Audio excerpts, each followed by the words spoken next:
this every time. Who's that one? That's me.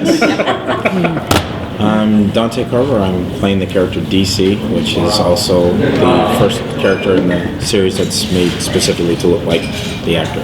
So when you see it, it's him. It's actually me, yeah. And my initials, because subtle. Do you guys want to go in sequence, or how do you want to do it? I guess Yeah. Sure. I guess basically, I know you're playing Rebecca, last episode. Were you at all familiar with Rebecca's character, I guess, in the franchise, or was this kind of your first time kind of diving into Resident Evil? That's a great question. So you guys, I haven't, because we did a day of press before, and I was like, okay, fans, don't be mad at me. I did not know who Rebecca Chambers was before I got the part. I got a quick education, and I have learned since doing it how much she's meant to fans over the years. So I have fallen even more in love with her post doing it, oddly, because of the fans, because I've fallen in love with the Resident Evil fans. I'm packing my purse up, sorry.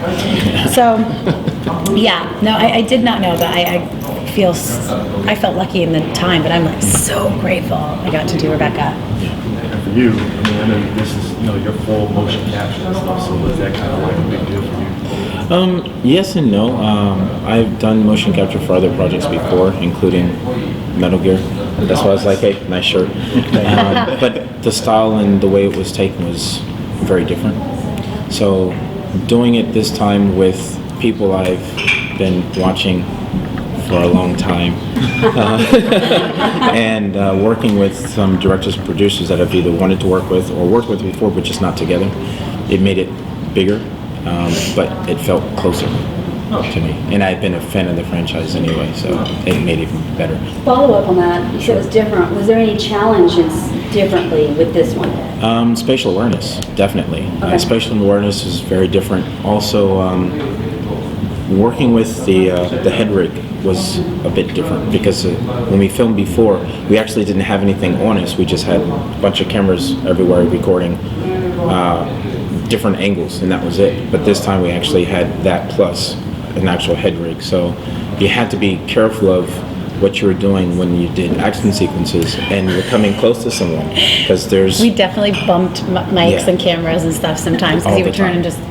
So hey, oh It's yeah, like an too extra close. foot in front of your face that you're not used to. I got popped in the mouth once during one of the scenes. Have you guys seen it yet? Okay, so I don't want to spoil anything. So there's this, I know, we definitely give spoiler alerts. there's a scene where you have a couple on a park bench, and then the boyfriend starts freaking out, and then he jumps up and tackles her. Yeah, the second take of that, we're going to get up, and she got up a little too quickly and too close, and it popped me in the lip. So, I'm gonna feel that for a while. But the good thing is it's digital, so we don't have to worry about, we need to ice it or do anything. It wasn't too bad, but it was definitely an eye-opener. So you have to work through it. Yeah, work through it and let me know how close I need to be and how far I need to be when we're doing certain things. But it was fun. I liked it. Did you find any challenges? I was saying in the last interview that the whole experience for me was so otherworldly, because I'm a huge sci-fi zombie person, seen every Resident Evil movie, just love that. So I was really stoked, but it was also, we filmed in, oh my gosh! Really? That's awesome. No, great. we're not upset. We're just like, that's awesome. Says the Power Ranger, I really like your ringtone. Nice. Yeah, no, don't be. One of my communicator. No, sorry. No, really, that's gonna go down remember when thank you, yay. I know, I'm trying to figure out when I can carve time to go over to the Ranger booth to be like, hi family, right? Because I'm here for this all day. Thanks. So yeah, no, for me it was otherworldly because Dante lives in Tokyo and has for almost 12 years, so he's like a local. And so I had never been to Tokyo, so it was, for me it was like, culture shock. It really is like another world. And Dante was the best tour guide. We didn't have many days off, but when we did, I tried to take her around to as many interesting places as possible. Of course, you go to the tourist spots, but then try and go to places that you don't usually get the chance to go to. He knows where all the good Japanese whiskey is, so I was a really big fan of that. The Vampire Bar. And they make their own whiskey, and it's yeah, they do. Yeah, it's very good. Not just okay. No, there's a lot of amazing food and drink there. Not just alcoholic, but just in general, a lot of the stuff that's there is actually really good, but you'd never know because most people go to what's in the tour guide. So Yeah. and it's safe zone food. So Yeah. So I'm curious, obviously you living there was a huge advantage. Did you have, I don't want to say difficulty, but was it an adjustment with the direction? Because I'm guessing it was in Japanese and you at times had translator. Did you ever have, am I understanding what's being asked of me correctly, or did that come up? You know, we got lucky. That's a great question. Dante speaks Japanese, so it was really good because sometimes, like even today, I was like, okay, so they all get translators. You're going to be my translator. yeah, But it happened on set too. Like we would constantly like go, Yeah. and he'd be like, okay. Yeah. But no, the translators were really amazing, and also Tony from Sony Sony is really good. He's fluent in both, so he would. If Taka would explain something and then we would have a moment, it was just everything. We were really covered because we had so many people that could speak well, that could translate and well. some nuances don't translate. Yeah. So if there was a time I wasn't available to tell her and Tony was there, it just made it so much easier, so much smoother. We had a good team. It was good communication despite the language barrier. And then eventually you just get to know Taka and his know his style. ways. Yeah. And when he was really happy, remember he would do. I don't know how. Because this means okay in Japanese when you're And filming. I didn't know that, so I thought the first time he did it, I went, mountain? Yeah. So remember, so then it she's like, became our joke, and it "What's was he like, doing?" and when he was happy, he would go, mountain! So our two poses were mountain and T The T pose. You know, you do the T-pose before you start So it shooting, resets. It's funny. and I never did. What's that mean? What's a T-pose? You So- stand You stand like this. so that they, Yeah. right before you go, so they can like recalibrate the character Yeah. to, so it's like a recalibration, it's almost like a clicker, you know? For mocap, yeah. But It's funny I would 'cause always she do, Never T-posed. because I would spread my legs, so I would do like a starfish. Star I'd be pose. like, It's too funny. you gotta have fun. If you're not having fun doing it, it's like, why do we do it? Very Yeah. true. We were talking a little earlier about, Robert Zemeckis has sort of like abandoned the idea of doing motion capture as a feature film Right. about 10 years ago. And I was asking them, and they were like, the technology has come far since then. Yeah. so Does that mean for the actor, did you have to have a lot more dots, or has the technology made it easier for the actor as well, or is it actually harder because it's more intricate? I don't know. It's, well, for me, my only two experiences were Call of Duty and then this. Which was pretty awesome. Which is awesome. But how much time was there in between? How much time between Black Ops 2 and 8? 3 years, maybe? 2.5, 3 years. 2.5, 3 years. So it wasn't much. It wasn't Yeah. much. Yeah, it's still So they short. were similar, but still, even in that couple years, the advancements. Yeah, Like very. when we were filming, they had a giant screen up behind us, and you could they would do playback. So we could see, And there was- kind of get an idea of what we look like. And what worked and even didn't work? Before that it's rendered and before they edit. So even that as a rough cut, it was still really It was impressive. mind blowing because in Call of Duty you couldn't. couldn't see it. You You had to shot wait. it and then they would animate over it. But in ours they had Yeah. roughs of our characters. So like there's, I don't know if it's on any of the behind the scenes footage, but haven't there's seen footage of any us of like that. dancing, and it's our characters up behind us, which Dancing. to me. Yeah, we were just joking around. But pretty to me, trippy. being able to see that immediately was Right. It was pretty cool. And actually, she made a good point where filming for the video game and filming for this were similar but very different, because even with Metal Gear, it was one room, cameras everywhere, but it's a bunch of dots. But in this case, of course, you have your motion capture suit, but the head rig actually records all of your facial expressions real time. So it made it easier for them to do it. Easier for us, it's less to take off and worry about. But it hadn't been done before, so doing that this time made it very interesting and made me very curious to see what would happen if I made certain faces. Because the director would say something, it's like, wants me to be serious, and I'd make some stupid face just to see what it looked like, because our faces look like they're being stretched on the screen on the side. It just looks weird. If it's on the special features, all this will make sense when you see it. we don't know what ended up on the special features, Yeah. but I had a question. Just quickly, there was one face you had that didn't work, that didn't translate. No, actually, I think, unfortunately, everything that I did, he liked, and he said he will eventually use to my like or dislike. So, I don't know. I'll have to see, because I actually haven't finished looking at any of the special features yet, so I'm not Yeah, sure. me neither. Yeah, I'm I'm actually excited. looking forward to it, specifically because it gets released today. Yeah. So, I'm happy. I know. I have a question. Yeah. Sure. Do you worry that this type of CG and this type will be the future, and that your likeness is gonna be famous and not you, and that this is the way the future is going with actors? Good question. Because there's a sci-fi movie out there, it came out many years ago, where they make a copy of you. And they're using that copy to CG other movies, and that particular actor never got royalties or got paid because they signed a disclosure saying you can use my likeness in Resident Evil, but then they use that likeness and they switch it around and you use it for Resident Evil 9 and 10 and 11 and 50 and 60, and you never get paid and you're done. You're a one-time stunt person. That's, Well, first of all, that's like a nightmare. I'm pretty sure I had that nightmare. that's a nightmare. Well, that's the and- future. That's deep. I feel like I trust these guys. Like Yeah. they wouldn't do that. They wouldn't. do Oh, no.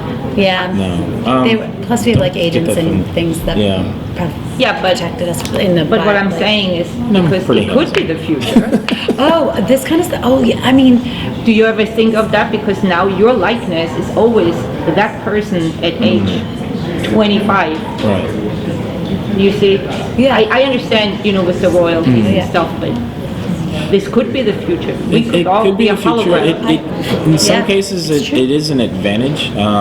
Say you're filming something and someone gets injured, but you need to continue. You can actually use that data from before. This is speaking where nothing bad happens with your information. Someone gets sick, injured, whatever, you can actually continue production, because a lot of times if something happens on set and your main shut down production. gets hurt, then now what? The entire thing stops.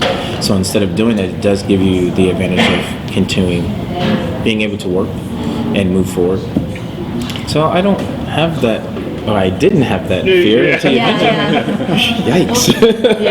Yeah. No, I The think- question has been for a long time that basically actors could become obsolete because That's you have right. all that digital footage. Yeah.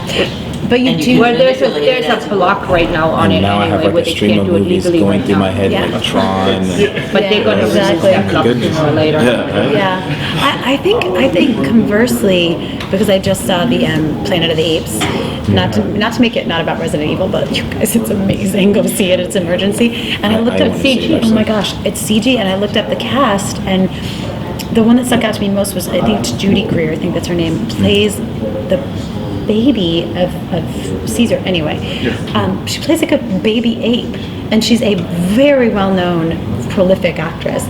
And I just thought, how cool! Like, and then one of the male orangutans, who's like one of the best characters, is a woman. I think she's a British woman in her 50s. I just think it's a cool opportunity because, it gives you more range. yeah. So I think hopefully we'll still stick around, but. Fingers crossed. Yeah, definitely. But in the meantime, like, how cool to get other opportunities. We could be with the range. That's a really good point Yeah. because then age suddenly doesn't matter. Yeah. And you get to do, we can get to play a giant orangutan. Anybody. There you go. Or digital Power Ranger. Just saying. How close we are with like some of the other voice actors? We're all kind of like in the same space, or is it kind of like recording separately? Because I know ADR for a lot of Right. different movies and shows is kind of different. Sometimes they're in separate rooms, other times they're not. So we all kind of all together. All together. We did the mocap. Yeah. And Which is then fun. I voiced Rebecca, and then DC was in Tokyo, so someone else voiced. Like it's different. So we all did the mocap together, Okay. and then when I voiced Rebecca, I didn't see another actor. I know Yeah. Jason Because it was Blum just- did it. Yeah. Voicing, He that was like he didn't do the. Oh, he did the voice of a Yeah, different he did. character. He did voice He did That's why I Erin. was trying to ask you, did you actually see him, or were y'all just kind of like, We were all worked together on mocap, but then when it comes to voicing, Oh, okay. Separate, All separate. because at that time I was actually filming a different movie, and my previous agent called and was like, hey, we need to come in and do voiceover. And it's like, that's not gonna happen.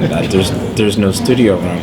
Yeah. And literally went 3 hours out of the way to a really small sound studio to record, sent it, and she didn't send it in time. So they actually had to get someone else to voice my character. And I was like, wow, that's awesome.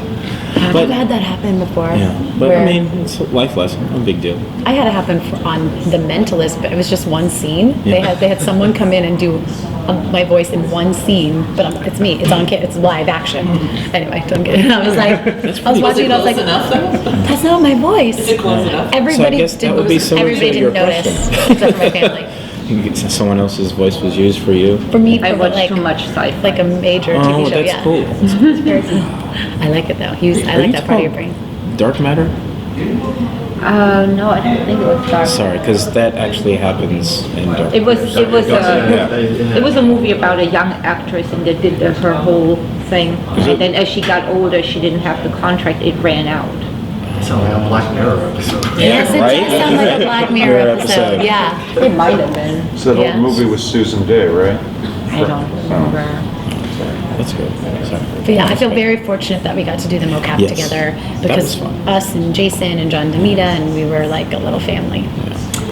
Was Tucker was saying he's not interested in men in these movies. Yeah, that was He's yeah. only interested in women. So there's a whole new opportunity here in this genre, obviously, with leading women, yay, where yeah. Hollywood might not be so forthcoming with leading roles for women. Obviously, there's a whole country and genre for women. I know, I love it. I think it's a you golden time right now. felt like, I feel like there's so many more cool, I mean, we're in the time of Wonder Woman where Yes. there's a very cool thing happening. I know, right? One of the best I'm movies a huge fan. ever. Yeah. Oh God, I was like screaming when I left that movie. I was like, I can fly. But yes, I think it's a very cool time for women in film and TV and everything. But also because, I have a 13-year-old daughter and she's very much into Overwatch and stuff like that. So I think the whole consumerism has changed as well. Yes. And, Yeah. girls are very much into video games. And Yes. that means they need to change because they want different kind of characters and avatars. That and not so I always think- being background characters, actually bringing them forward because stories and character designs tend to be more interesting now. At least they are for me Oh, yeah. Yeah. from the gaming standpoint and in film. So I actually like having more variety and not just the same tropes all the time. It gets old. Space Marine 1, Space Marine 2. Warhammer. And I like that she's wearing, like something you can battle in. Right? Like Yeah, she's not- tough and she's not. Yeah. Are you wearing heels? Did she wear some boots? I mean, there's a Resident Evil 1 scene. and type, but there Yeah, is a so there's scene one. where she's She's in in a the wedding dress. But he's dressed her up in that. But yeah, no, she's With heels. with heels. No. She's she's in boots. She's in boots. Yeah. That's a good one. I know me and him, we were like fans of like the Final Fantasy Spirit and stuff, and that was like Yeah. the early days. Oh wow. Early That's days. taking it back. Yeah, it was early days. So have you seen kind of like it? Just seen that bit more Progression. evolution of that, like to where because like right now seeing that, I don't think you could make that back then. No, the technology didn't exist, fortunately. And the reason I say fortunately because it means it gave them a chance to break what they had, learn new things, progress, get better, and then obviously give us the opportunity to do this one. I like that we had that process because it gave us different avenues to learn new things and to create different projects and entities throughout media. So I like the fact that we have this. I'm actually looking forward to doing a series or a follow-up to it with Erin. I know, right? And we need to get Jason here too. Yes. I have Yes. I have one. Who is your favorite Resident Evil character? I can't pick one, but I would have to say Top for three. this, definitely our character. It's more interesting for me. Like I said, following the same tropes and playing the games is kind of the same direction, the same thing. I like her character in it because it felt deeper, richer, and working with her, I have a different perspective on it. You got to altogether, explore the so, character. Oh. Thanks. I know, right? We My had such second like favorite a. is DC. Is that- That would be interesting. That would be interesting, and my character doesn't die. we said that in the last interview. We were like, we both. Yeah. We We both spoiler. survived. We both survived. So we're like, Resident Evil 7 DLC. That's Since you're both We here, I had several conversations about that, and it's like, are you okay if the character dies? Like, no. It's like, well, why not? And then I explained the history of no, and he's like, oh, okay, no problem. Gotcha. You're the second black character to survive in Resident Evil. Yeah. Josh. Yeah. Yeah, because he got really good at We were both doing a co-op. He came up, then like at the end of the game, he came up and was like, okay, thank God. No. Right? Yeah. He flew the chopper. It's a trailblazing. No, I want to see it. Oh, yeah. Yes. Mine's actually in storage at my parents' house because I don't want to mess it up. But, We have time for today. Guys, well, thank you so much for the time, you guys. Guys and Really ladies, appreciate it. I like how you.